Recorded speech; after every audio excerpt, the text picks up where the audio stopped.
What is up, guys? So today it's time to do a little bit of lathe maintenance. I've been watching my bed slowly rust, and that's something I don't like to see.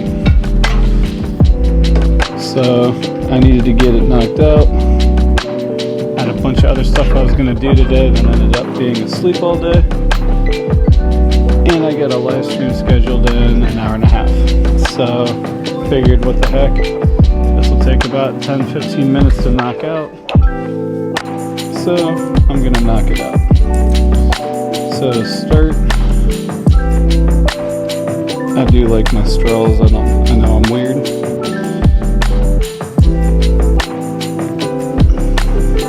If it'll work.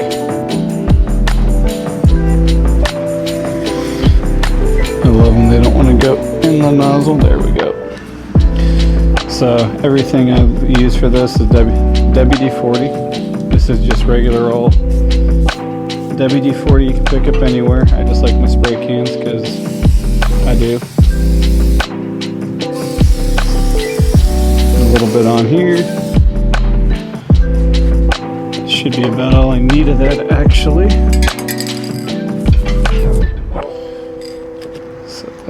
Set my other can down for the next step. This is going to be fun with the pulled muscle in the arm.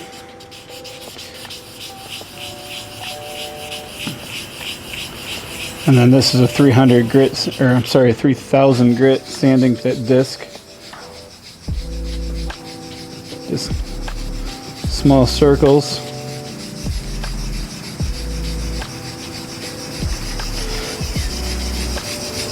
I want to get all this rust up because it will continue to build and continue, and it will actually eventually could cause issues on my lathe bed. So I'm trying to do this without a drill. Sometimes I have to use one. Oh, my arm is killing me today. All right, we're gonna go to a more aggressive grit because that's not pulling up the way it should. Oh.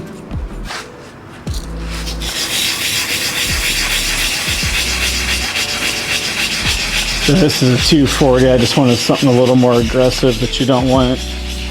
I'm not trying to remove metal.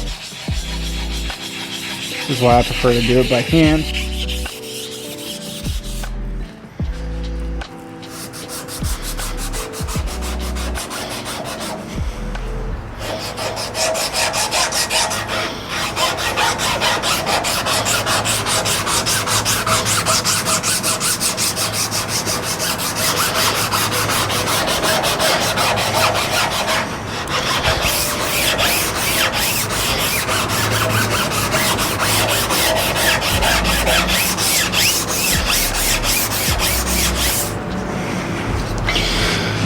Alright, take that. Now I will need a paper towel.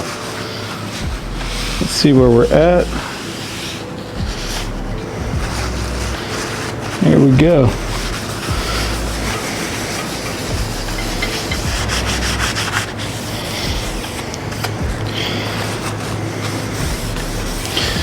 And there we go. I still see the original milling marks, which is what I want to see. I'm going to go back over this with that 3000 grit when I'm done. Like I say, it's not hard, but this is incredibly important. If I let it go too much longer, it'll actually affect my ability to lock things down and have everything move the way it should. I also picked a few things up while I was out today to try to see if we can't keep this from happening except where it needs to be done, except maybe once a year. That's just kind of where I'm at.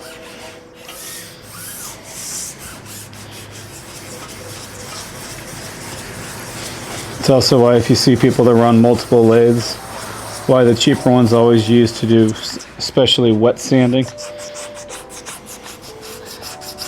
I just can't stand my mini lathe to switch speeds because I got to switch belts all the time, and it takes so much longer that I just can't do it. And for me to upgrade one to one that I could actually realistically afford, it would be basically this lathe, and I can't justify buying two of the same. This one's a little bit nicer than the other ones though. The stand's a little bit taller than what I could get for the other brands, and actually this is still about, I'm guessing about 2 inches shorter than it should be for me, because you know I'm pushing 6'3", so but yeah, so there's that. I got a little bit more right there. Everything else feels nice and smooth. So I do need another quick spritz.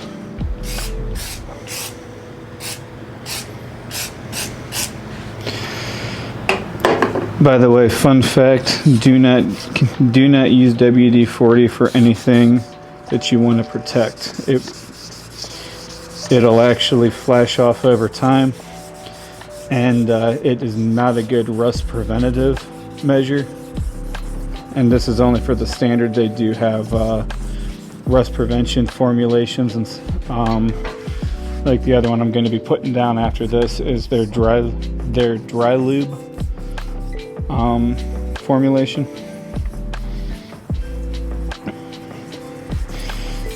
Those ones are a lot better for stuff like that because it's actually designed for it.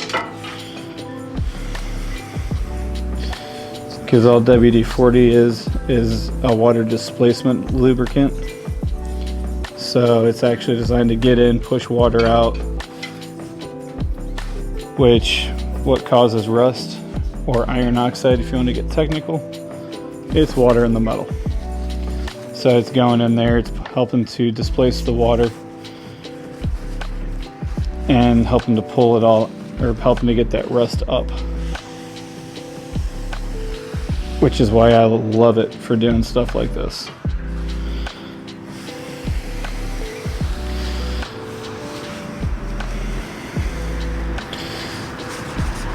And there's that.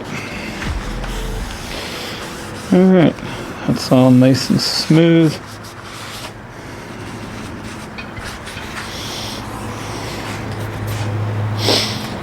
Alright, there's that. Now, our bed's nice and clean. The problem is I just opened it up to any type of water or rust getting in there. And in order to protect that, I got some WD-40 dry lube. Can't shake with that arm. And then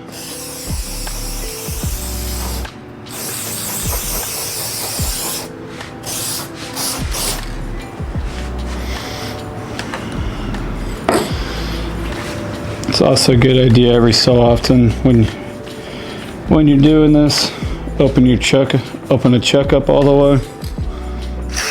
Spray a little bit on all of the moving parts. Then close it up.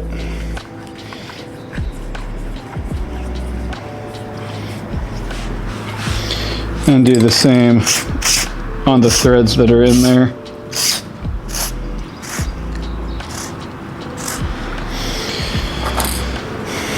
I'll be doing this to all of them eventually today. And then just open and close it a couple times. This is the one I use for drilling out pens, so it gets the least amount of use. But you still got to take care of all of them, because that'll help reduce any surface rust, which, and then I'll just give it a quick blast over everything else.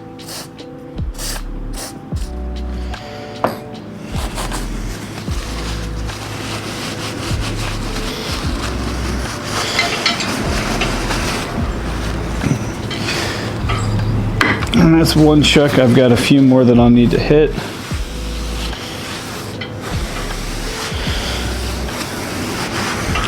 This stuff actually dries pretty quick, so we're going to do one more last quick coat.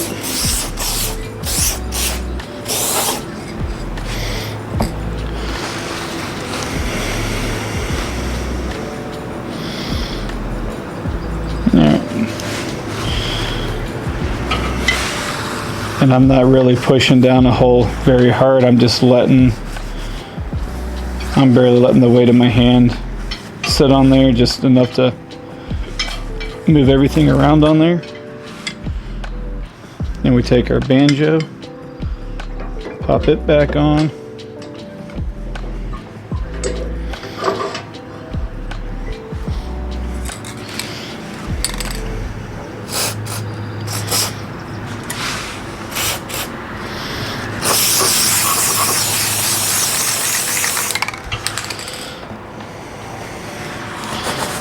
Just making sure everything gets a nice light coat of oil,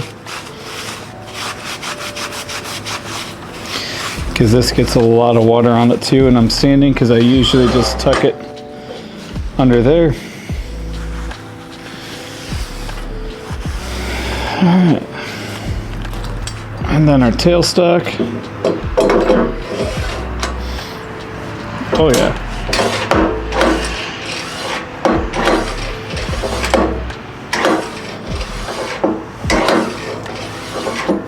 Yeah, that feels nice. Alright. And then finally, we run this all the way out.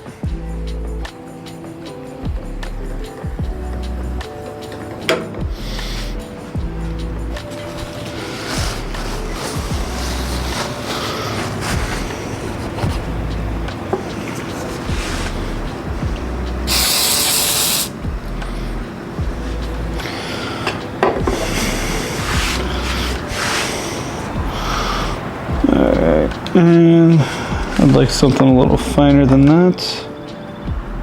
That'll work.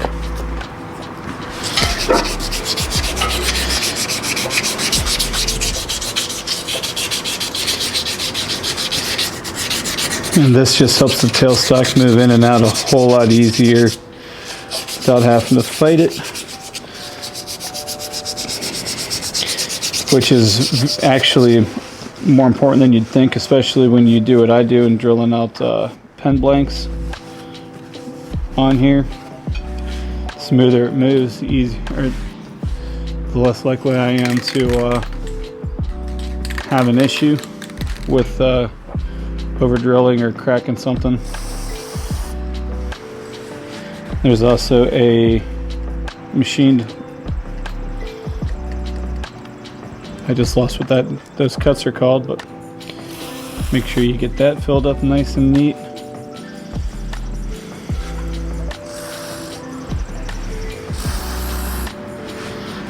Yeah, I should have grabbed another sanding pack. Oh well. And then just like making sure everything is nice and smooth.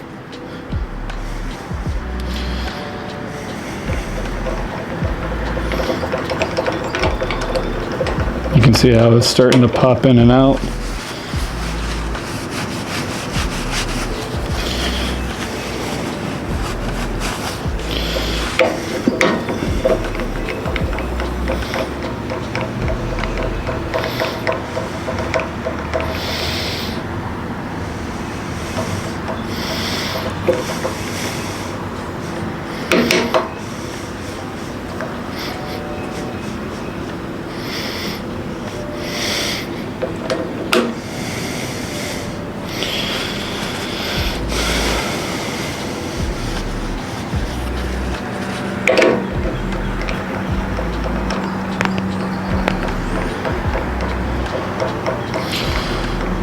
Alright, let's flip that around so I can actually see what I'm doing. And this will be the last one. We should be good to go after this.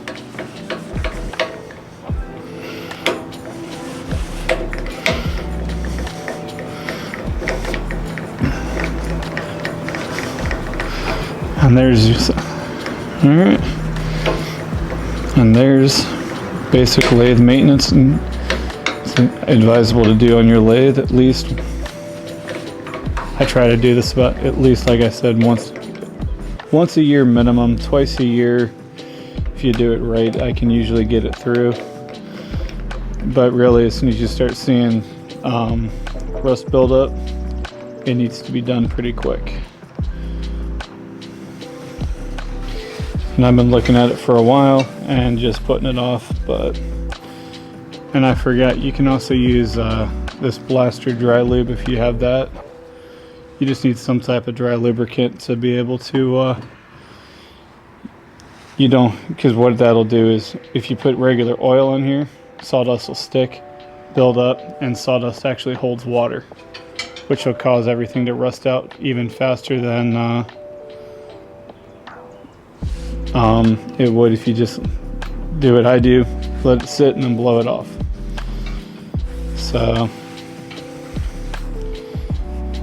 and I still got a few nicks and